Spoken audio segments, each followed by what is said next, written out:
Welcome back to another video on the F1 Journal, and today we are looking at the newly released F1 24 game and whether the game's been an upgrade on previous years. And to be honest, I think to a large extent it depends on what sort of buyer you are. Are you someone who buys the F1 game religiously every year? Is this someone who hops in and out every few years? Are you maybe a serious sim racer who does it even for a living in some cases? These are the kind of questions that will determine how good F1 24 is for you. Obviously different releases, etc, etc, but F1 24's biggest changes pertain to the single player career and driving physics. As soon as I got the game, I went straight to the campaign, which I typically do with these games these days. Only this time I decided not to create my own avatar and select one of the existing 20 drivers, but instead pour an Alcon out of retirement. New for 24 is the ability to embark on a full career with many of the trappings and management aspects of the series long running My Team mode, own a real driver and team, but Codemasters always allows you to play as one of the 10 legends from the sport if you choose so, or 12 if you buy the Champions editions, replacing a current competitor. I could have chosen Michael Schumacher or Mark Webber or even Pastor Maldonado. So yeah, of course you had to go for him, creating a dream team of Lance Stroll and Pastor Maldonado. And yeah, the career mode is entertaining. In the new career mode, you set goals for yourself and your performance relative to teammate. Fail to meet them and your contract will be jeopardy. You can have secret meetings with other teams to negotiate a deal.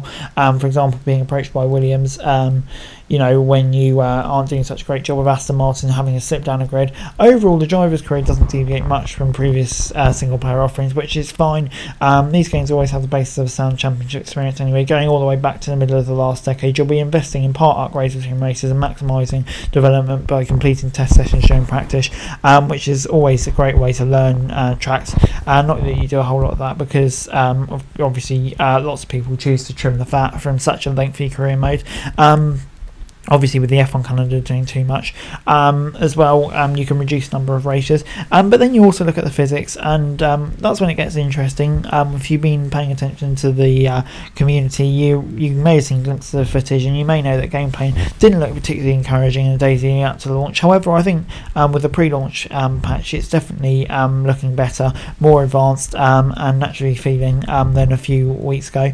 I don't know how that's happened, whatever, but video in the 2024 with technology they had, all you can say is the post-launch its spec is definitely better than the pre-launch, or how it looked at least. The grip floor is certainly higher than it used to be, and the cars are far less edgy in the corners compared to old days like F1 2020. You can miss your brake traction to a too much curb and lose little speed, but you'll always be able to recover, especially in the wet. It's the kicker. It takes a surprising degree to totally lose it on a waterlogged surface, and it's borderline impossible if you use a minimum amount of traction control. You can drift for days, at least on the pad, and that's not a satisfying sensation. A turbocharged hot hash in the snow, sure, but not here on an F1 game. I hear the wheel handling could use some work, and I wouldn't doubt that. I'm also well aware that anything a developer does to make a relatively realistic racing game obviously has to fit in both a controller and a wheel, which is obviously tough to do.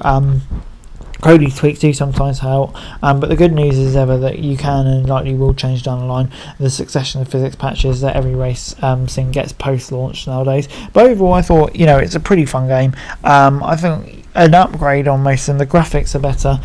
It's a stable experience, perhaps one that in a way can be predictable with the similar games each year, and the work being done to the career I think is definitely a step up, but some may say it's a bit stale compared to previous games, but I think the new features have done a bit for the game, and I think overall it's a solid experience this year. Guys, that's it for this video. Thanks very much for watching. Remember to like, share and subscribe. Follow us on our socials, link in the description below for daily F1 news, meme and content. Subscribe to our other channels on screen right now, that'd be greatly appreciated. Thanks very much for watching. Peace out.